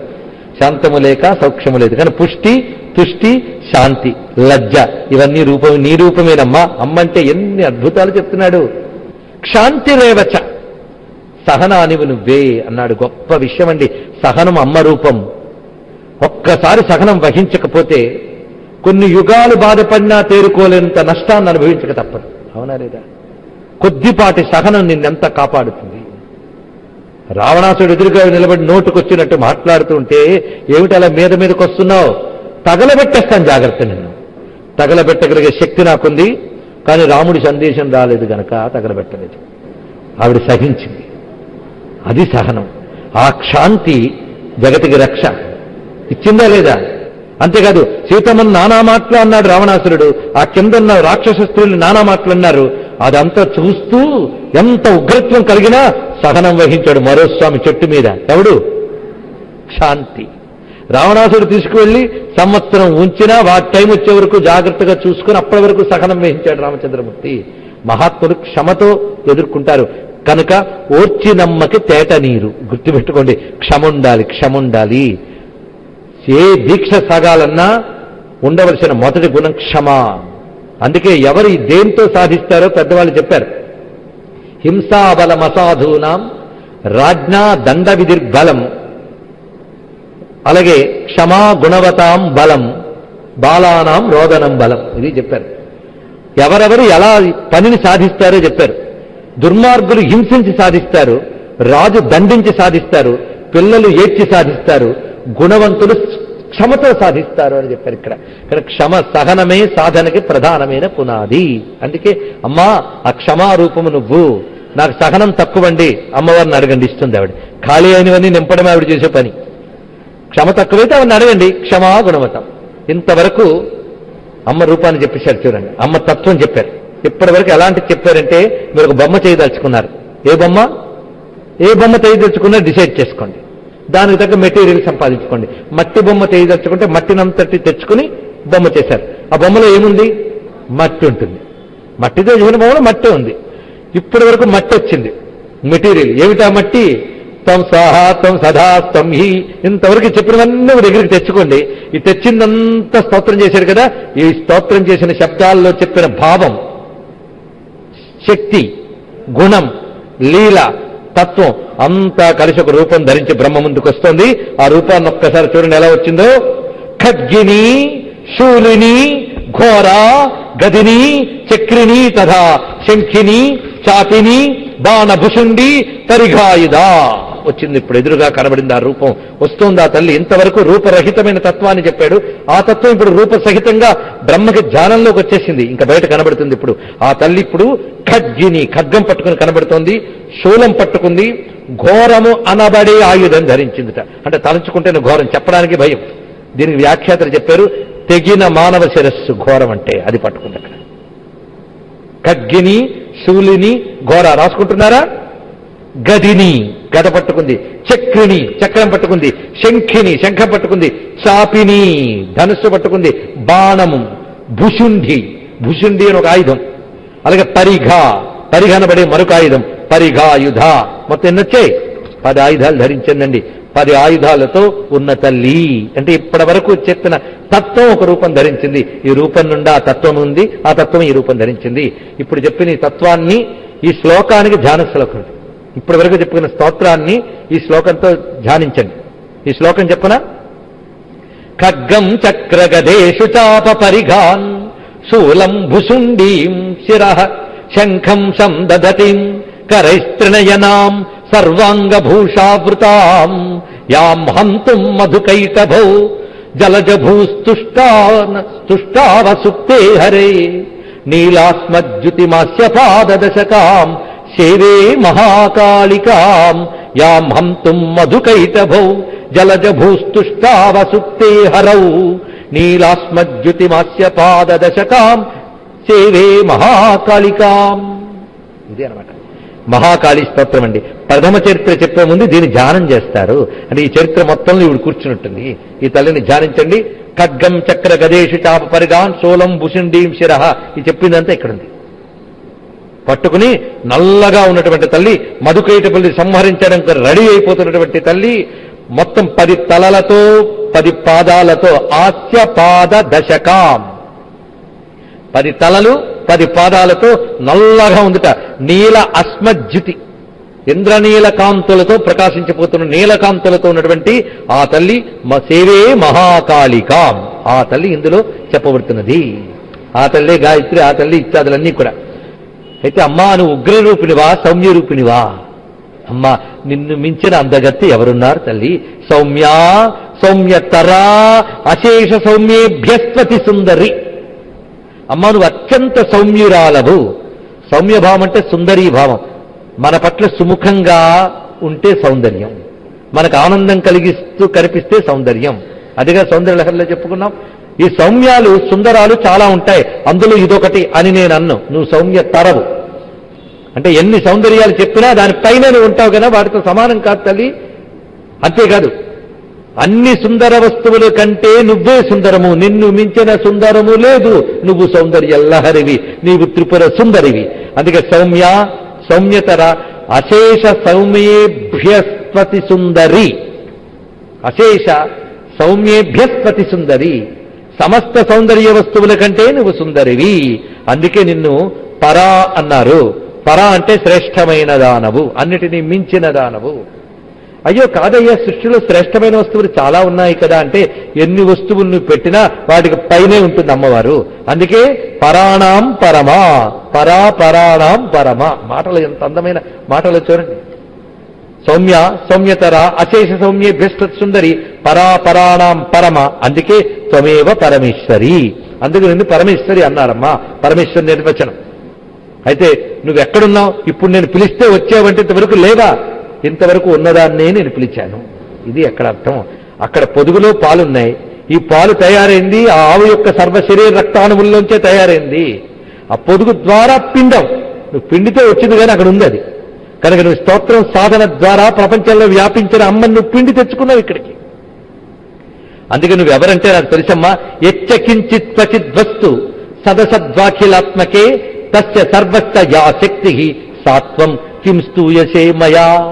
అమ్మ, సృష్టిలో ఏ ఏ వస్తువు కనబడుతుందో ఆయా వస్తువులన్నింటిలో శక్తివి నువ్వు. ఇదొక్కటే నిర్వచనం, ఇంకోటి చెప్పక్కర్లేదండి. అమ్మ అంటే ఏమిటంటే కనబడే వస్తువులు కనబడని వస్తువులు సదసద్వ అఖిలాత్మికే. సత్తు అసత్తు, కనబడేది సత్తు, కనబడనది అసత్తు. ఇక్కడ ఇదే అర్థం. కార్యం సత్తు, కారణం అసత్తు. కనుక కార్యమైన దానియందు కారణమైన దానియందు, అది కొండ కార్యం, మట్టి కారణం. ఇప్పుడు కనబడిందా మట్టి? కనబడింది, కొండగా కనబడింది. కొండగా కనబడినప్పుడు మట్టిని మర్చిపోయావు, కానీ కొండలోనే మట్టి ఉంది. ఇలా వెళ్ళి వెనక్కి కార్యం కారణం రెండు ఆవిడే.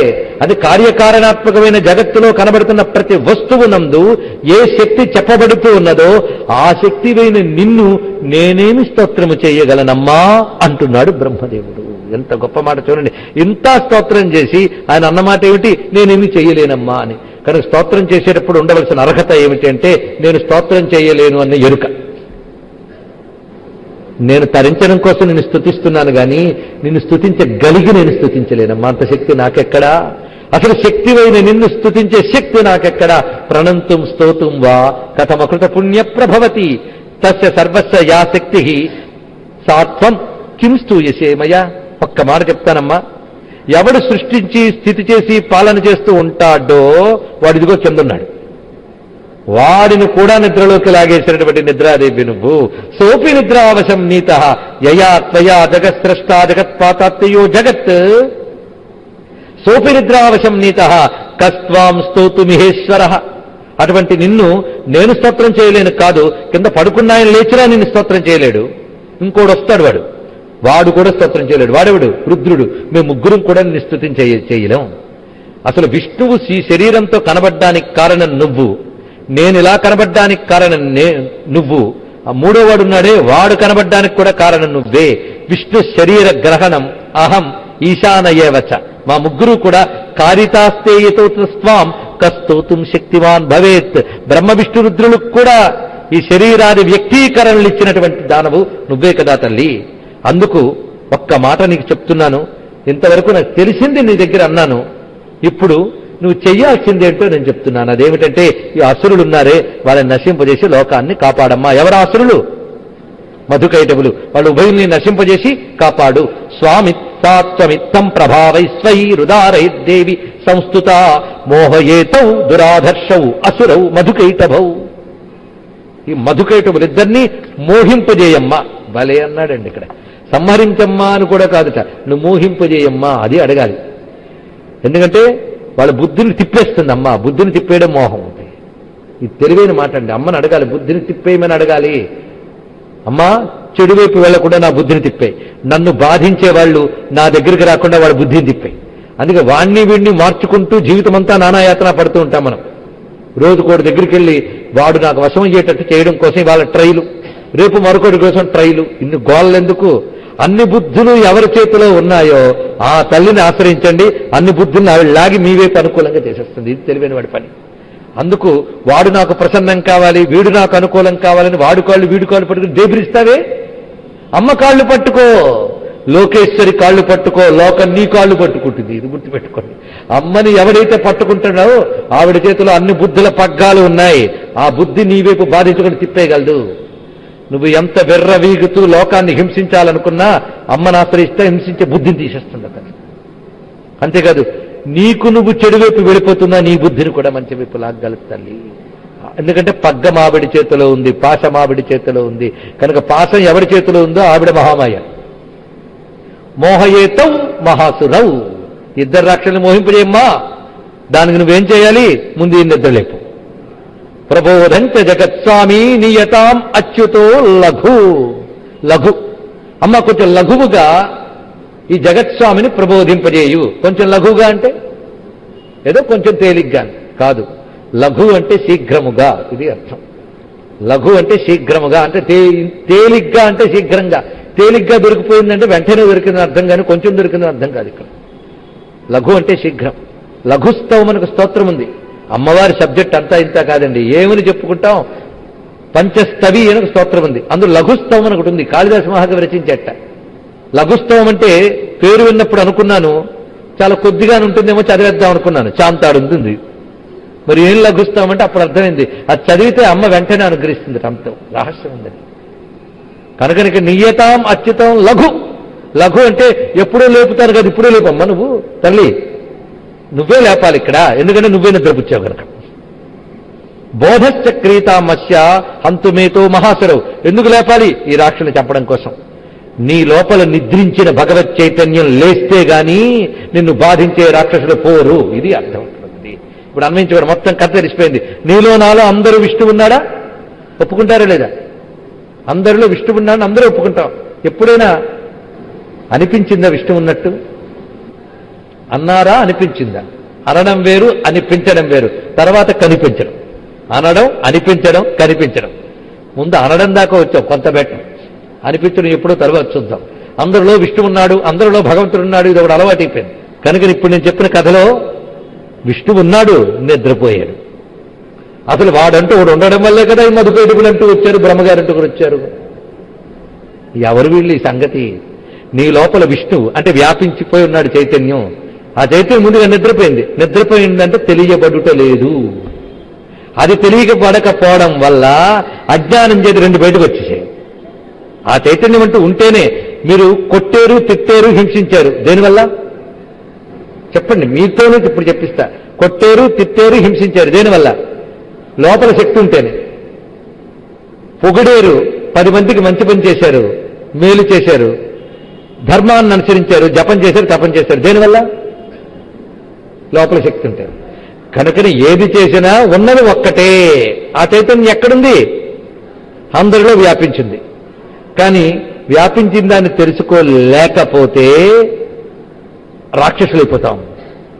తెలుసుకుని అయ్యో అది జాగృతి చెందాలి, అది జాగృతి చెందితే గానీ నేను బాగుపడని సాధన చేస్తే బ్రహ్మదేవుడు అయిపోతావు. నువ్వే ఇక్కడ ఆలోచన. కనుకనే నిద్రపోతున్న సమయంలో పుట్టిన మాలిన్యం అంటే దాన్ని తెలియకపోవడం వల్ల కలిగిన మాలిన్యం రెండు. అది రజోగుణం, తమోగుణం. ఈ రజోగుణ తమో గుణాలే నీ లోపలున్న విష్ణువుని తెలియనిపో. ఆ రెండు రాక్షసులు అయిపోతాయి, అవి బయటకు వచ్చేస్తాయి. అందుకే నిద్రపోతున్నప్పుడు వచ్చిన మాలిన్యంలోంచి బయటకు వచ్చారు వీళ్ళిద్దరూ. రజోగుణం యొక్క అజ్ఞానం ఏంటో తెలుసా? దానికి తెలియదంటే ఒప్పుకోదు. అది రజోగుణం యొక్క లక్షణం. అంటే తెలియదు, తనకు తెలిసిందనుకుంటుంది. అది రజోగుణం. దీన్ని విక్షేపము అని అంటారు. ఇక తమో గుణమా? బాధే లేదు, ఏం చెప్పినా అర్థం కాదు, దప్పుడు ముసుగేయడమే దాని పని, దాని ఆవరణ అసలు ఏమీ తెలియదు దానికి. ఇది ఒకటి తెలిసి ఇంకోటి అనుకుంటుంది. ఈ రెండు ప్రమాదకారులే. అందుకు వాళ్ళిద్దరూ. ఇక సత్వగుణం ఉందే, అది జ్ఞానం. సత్వగుణానికి మాత్రమే ఏదో ఉంది అని స్ఫురిస్తుంది, సాధన చేస్తుంది. సత్వగుణం లేనివాడు సాధన చేయలేడు. కొందరు అంటారు అసలు నా భగవంతుడు ఉన్నాడని కూడా అనిపించరండి అంటే సత్వగుణం అసలు లేదని వాడికి అర్థం. వాడికి అసలు ఏ సాధన లేదు. వాడికి సాధన చేయాలని బుద్ధి పుట్టిందంటే నీళ్ళు సత్వగుణం ఉంది, అదృష్టవంతుడివి, దాన్ని డెవలప్ చేయి. ఆ సత్వగుణం మాత్రమే ఆలోచిస్తుంది. అందుకు ఆలోచించాడు. వీణి లేపడం ఏంటి? నిద్రనే లేపుదాం అనుకున్నాడు. అది ఆలోచన లేదా? సత్వా సంజాయతే జ్ఞానం. సత్వగుణం ఉండడం వల్ల కలిగింది ఆ బుద్ధి. ఆవిడని ఆశ్రయించాడు. కనుక సత్వగుణం ఇక్కడ బ్రహ్మదేవుడు. కానీ రజోగుణ తమోగుణ సత్వగుణాలంటే బ్రహ్మవిష్ణు. ఆ సబ్జెక్ట్ ఇక్కడ కాదు, ఇక్కడ ఇదే అర్థం చేసుకోండి. రజోగుణ తమో గుణములు మధు కైటభులు. సత్వగుణం ఎవడు? ముగ్గురు ఒకే చోట్లోంచి వచ్చారు. అందుకే అన్నాను, మలినంలోంచి వచ్చిన వాళ్ళు వీళ్ళిద్దరైతే బొడ్డులోంచి వచ్చిన వాడు ముగ్గురు అక్కడే వచ్చారు. వీళ్ళని రాక్షసులు అన్నావు, వాడిని బ్రహ్మదేవుడు అన్నావు. ఎందుకు అంటే వీళ్ళిద్దరు అక్కర్లేదు, వాడు కావాలి. వాడు ఉంటేనే విష్ణువు అర్థమవుతాడు, లేకపోతే అర్థం కాదు. అసలు వాడికైనా విష్ణువు అర్థం కావాలి అంటే విష్ణువుకు కూడా శక్తినిచ్చిన అమ్మను ఆశ్రయించాలి. అమ్మను ఆశ్రయించాలనే బుద్ధి సత్వగుణం ఉన్న వారికే పుడుతుంది. బ్రహ్మ ది బ్రెయిన్. బ్రహ్మ అంటే బ్రెయినే. బ్రెయిను బ్రహ్మ రెండు ఒకటే కాదా? దగ్గరికి వచ్చింది. కానీ మీలో బుద్ధిశక్తే బ్రహ్మ, సత్వగుణం. వాడు తెలివిగా ఆశ్రయించాలి. ఏమనంటే నాలో ఏ ఈశ్వర చైతన్యం ఉందో వ్యాపించిపోయి దాన్ని తెలియనివ్వకుండా చేస్తున్న మోహరూపుడైన అమ్మా నువ్వే తొలగించు అని ప్రార్థిస్తే అప్పుడు ఆవిడ జ్ఞానరూపునిగా బయటకు వస్తుంది. వచ్చారో వాళ్ళిద్దరు చేస్తారు. ఇంకా వాళ్ళిద్దరు చచ్చారా నీకు మోక్షమే. ఇంకేం కావాలి? ఇక్కడ మొత్తం మన సబ్జెక్టుని ఇప్పుడు ఒప్పుకుంటారు లేదా? కనుక మధుకైటవులిద్దరూని చంపాలి అంటే అమ్మ రావాలి. అందుకు ప్రార్థించాలి. ప్రార్థించాడు బ్రహ్మదేవుడు. ఎలాగా? నిన్ను స్తోత్రించడం నాకు రాదమ్మా అని అహంకార త్యాగం చేసి ప్రార్థించాడు. అప్పుట్ట ఏవం స్తుతా తదాదేవి తపసీ తత్ర వేధస లేదా తామసీ తత్ర వేధస విష్ణు ప్రబోధనార్థాయ నిఘంతుం మధుకైటభౌ. ఆ మధుకైటభుల్ని చంపడం కోసం, విష్ణువుని లేపడం కోసం వచ్చిందిటే. ఎక్కడి నుంచి వచ్చిందో చూడండి. నేత్ర ఆస్య నాసిక బాహు హృదయేభ్య అత ఉరస నిర్గమ్య. విష్ణువు యొక్క ఇంద్రియాలన్నిటి నుంచి బయటకు వచ్చి దర్శనే తస్థౌ బ్రహ్మ ముందు నిలబడిందిట తల్లి. బ్రహ్మనే తస్థౌ అవ్యక్త జన్మన. బ్రహ్మగారికి అవ్యక్త జన్మని పేరు. ఎలా పుట్టాడో తెలియదు, లేదా అవ్యక్తము నుంచి పుట్టినవాడు కనుక అవ్యక్త జన్మ అయినటువంటి ఆ బ్రహ్మ ముందు అమ్మవారు కనబడగానే నమస్కారం చేసుకున్నాడు. ఇప్పుడు ఈ నిద్రలేచాడండి. నిద్రగా వెలుకు వచ్చింది, మెలకువగా ఆయనలోంచి బయటకు వచ్చింది. ఇక్కడ ఆయన లేచాడు. లేచి నిలబడి చూశాడు. ఎంతవరకు ఆ మధుకేటప్పుడు బ్రహ్మగారిని డిస్టర్బ్ చేస్తున్నారు కదా. ఆయనకి ముసలాయంతో వాళ్ళకి మాత్రం ఏం పని? ఈయన నచ్చాడు, మంచి పుష్టిగా ఉన్నాడు, 4 చేతులు వాడు. ఈయనతో ఫైట్ చేద్దాం రా అంది గట్ట. ఈయన వదిలేరు, ఆయన పట్టుకున్నారు వాళ్ళిద్దరు కూడా. ఇంకా బ్రహ్మగారికి తలనొప్పి లేదు, అసలు ఆయన లేచాడు కదా. నీలో విష్ణు చైతన్యం లేచే వరకే రాక్షసుల మిడిసిపాటుతనం. ఆ విష్ణు చైతన్యం జాగృతి చెందిందా చచ్చి తీరుతారు వాళ్ళిద్దరు. చూడండి ఇక్కడ లేచారా మహానుభావుడు. వీళ్ళు ఆయన వైపు వెళ్ళారు. ఎందుకు మీరు వచ్చారు? నీతో యుద్ధం చెయ్యాలి, రా యుద్ధం చేద్దాం. ఇద్దరు ఈయనొక్కడు. యుద్ధం జరుగుతుంది, జరగనివ్వండి. తర్వాత ఏం జరిగిందో రేపు తెలుసుకుందాం. ఇక్కడ మనం కాసేపు యుద్ధం చేయనిద్దాం. యుద్ధం జరుగుతుంది, అద్భుతమైన యుద్ధం. మధుకైటభులతో విష్ణువు యొక్క యుద్ధం. అందుకే కథలో ఎంత అందం చెప్పాడు. ఎప్పుడైనా ఒక్కడు వినండి, వేదం గాని పురాణాలు గాని మీరు వినే శాస్త్రానికి 3 భాగాలుంటాయి. 3 భాగాలుంటాయి కానీ 3 విడివిడి కలిపేసి ఉంటాయి. మీరు కలిపిన టీలో టీ పొడి, పాలు, పంచదార ఉన్నాయని అంటాం, కానీ 3 కలిసి ఉన్నాయా లేదా? కనుక ఇందులో 3 కలిసి ఉన్నాయి. ఆ 3 ఏమిటో చూడండి. బయటికి కనబడేది కథ, భౌతికార్థం. లోపల దాగున్నది ఉపాసన, ఇంకా లోపల దాగుంది ఉపనిషత్, ఆత్మజ్ఞానం. కనుక కథ, ఉపాసన, ఉపనిషత్తు 3 ఒక చోట కలిసి ఉంటాయి. దాని పేరే దేవి మహాత్మ్యం. ఇటు కథ ఉన్నది, ఉపాసన ఉంది, ఉపనిషత్తు ఉంది. కథలో ధార్మికం, రెండవది ఉపాసన, మూడవది తాత్వికం. కథ వల్ల ధార్మికత పెరుగుతుంది, దానివల్ల ఉపాసన నిష్ఠ పెరుగుతుంది, దానివల్ల జ్ఞానం లభిస్తుంది. 3 మనకి ఇవ్వడం కోసం ఈ కథనిచ్చిన వ్యాసదేవుడికి నమస్కారం చేసుకుని మధుకైటభ సంహారానికి చేయడానికి రెడీగా ఉన్న విష్ణు రూపంలో ఉన్న అమ్మకి నమస్కారం చేసుకుందాం. సర్వం శ్రీ మహాకాళీ చరణారవిందా